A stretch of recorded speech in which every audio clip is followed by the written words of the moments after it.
안녕하세요. 재벌집 막내 아들에서 송중기가 이야기한 한국 현실. 가난엔 복리이자가 붙는다. 이 말이 많은 사람들에게 충격을 주고 있는 것 같습니다. 우리가 잘 알고 있다시피 가난한 사람들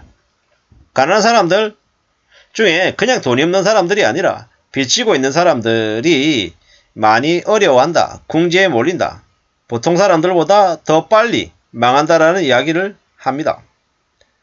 재벌집 막내 아들에서는 송중기의 고모가 순양백화점 사장으로 있으면서 회사 돈으로 주식 투자를 해서 거액을 탕진합니다. 그러다 보니까는 이제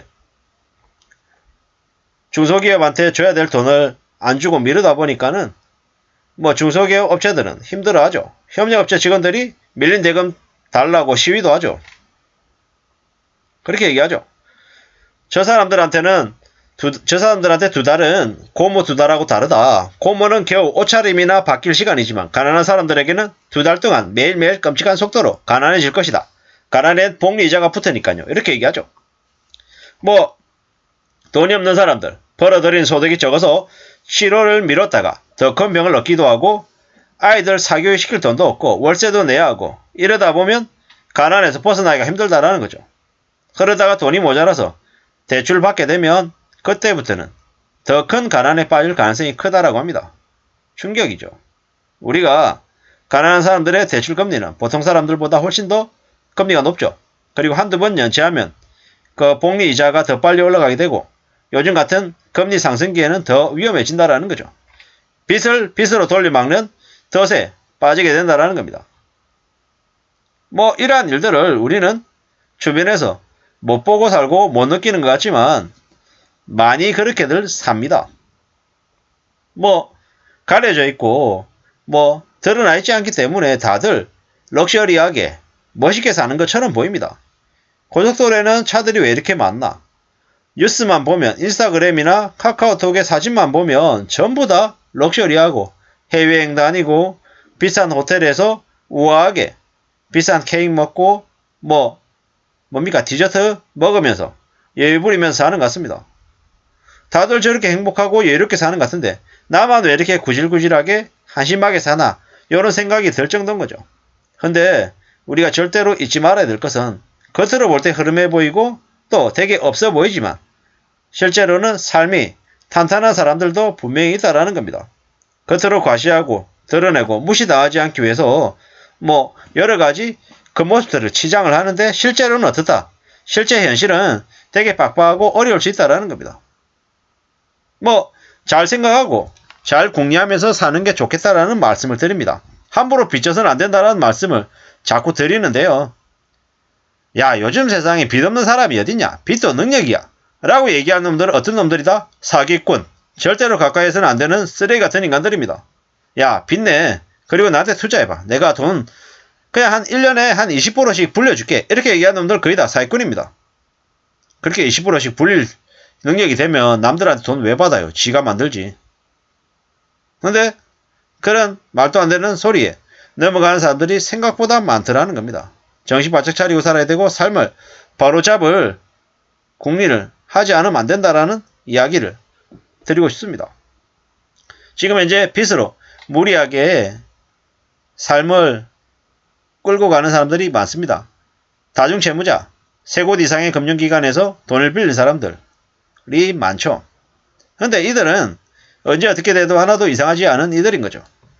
취약차주가 전체 대출자의 6%이다가 3월달에 6.3%가 됐다. 이렇게 얘기하니까 되게 숫자가 적은 것 같죠. 근데 수백만 명이다. 수백만 명. 금융노예를 600만 명이라고 얘기합니다. 다중채무자 600만 명. 그들 중에서 한 200만 명은 언제든지 몰락해도 하나도 이상하지 않다라는 거죠. 버티기 힘들다라는 겁니다. 11월 마지막 주 기준에 4대 시중은행의 신용대출금리가 6.4%. 근데 신용점수 700점 이하의 저신용자는 8.5%에서 11.3%의 높은 금리를 물어야 된답니다. 근데 이게 그냥 이렇게 말하면 참 막연하잖아요. 1억 빌렸는데 이자를 예를 들어 6%를 낸다. 그럼 이자가 얼마입니까? 600만원. 그런데 저신용자는 1년에 1억 빌리면 신용대출로 이자를 1100 내야 된다라고 봐야 됩니다. 그런데 다중채무자들, 무리하게 대출을 받아서 여기저기에서 끌어다 쓰는 사람들은 카드론도 쓰고 이것저것 제2금융권의 대출도 계속 해야 될 거기 때문에 시험점수가 떨어질 수 있는 가능성이 크다. 나중에는 10%대 높은 금리를 물어야 될 수도 있다는 걸 아마 생각해야 될 겁니다. 그러면 그들이 어떻게 살겠습니까? 시간이 지나면 못 버티고 무너질 수밖에 없다라는 겁니다. 이게 우리가 봐야 되는, 우리가 생각해야 되는 다중채무자이고 취약차주이고 부채를 진 이들의 모습이라는 겁니다. 지금 저축은행의 가계대출 연체율이 3%, 2% 이러니까 매우 적은 것처럼 보이죠. 우리가 숫자로 얘기할 때 2%, 3%는 현실 세계에서는 10% 훌쩍 넘어간다라고 봐도 하나도 이상하지 않다라는 겁니다. 지금은 10명 중에 1명이 연체를 한다라고 하지만 나중에 지나면요. 미치는 거죠. 전체 대출자가 한 2천만 명 된답니다. 2천만 명 중에서 한 10%, 200만 명은 언제 무너져도 하나도 이상하지 않을 사람들이고 200만 명 중에서 600만 명은 2천만 명 중에서 600만 명은 뭡니까? 무리하게 빚을 진 사람들이다라고 봐야 되는 거죠. 2천만 명 중에 600만 명, 거의 3분의 1이잖아요. 빚낸 사람들의 3분의 1. 600만 명, 5,500만 명 중에서 대한민국 국민 5,500만 명이니까 10명 중에 1명은 극빈곤층의 삶을 산다라고 보면 맞겠습니다. 아침에 출근하고 저녁에 한 6, 7시에 퇴근해서 또 한 8시쯤에 또 다른 직장으로, 또 다른 일터로 출근하는 사람들, 부업을 안 하면 못 살아가는 사람들이 그 정도 된다라는 거죠. 주 52시간 시행하고 저녁에 있는 삶을 얘기했지만 현실 세계에서는 두탕 세탕을 더 뛰어야 되는 그런 가장들이 많다라는 겁니다. 참 씁쓸하고 충격적인 얘기죠. 가난에는 복리이자가 붙는다. 빚진 사람들은 더 빚의 굴레에서 벗어나지 못한다. 라는 말씀을 드리는 거죠. 우리가 살아가는 삶이 많이 어렵다. 많이 충격적이다라는 이야기를 드리고 싶고요. 절대로 살아가는 삶이 쉽거나 만만하지 않다. 너무 대충 생각하고 너무 소홀하게 모험을 걸어서는 안 되겠습니다. 부채가 얼마나 무서운 일인지를 우리는 정신 바짝 차리고 생각하고 지내야 될 것 같습니다. 아무도 그냥 내가 가만히 있는데 도와주지 않는다라는 거죠. 삶이 별일 없이 그냥 쭉 흘러갈 리 없다라는 겁니다. 마음을 단단히 먹어야 되고 어떤 수를 써서라도 빚을 지지 않겠다라고 각오해야 될 것 같습니다. 그래야지만이 삶을 지켜낼 수 있을 것 같습니다. 카드론, 현금 서비스 이런 것들이 점점 더 심해지면 어떻게 됩니까? 공지로 내몰리는 거죠.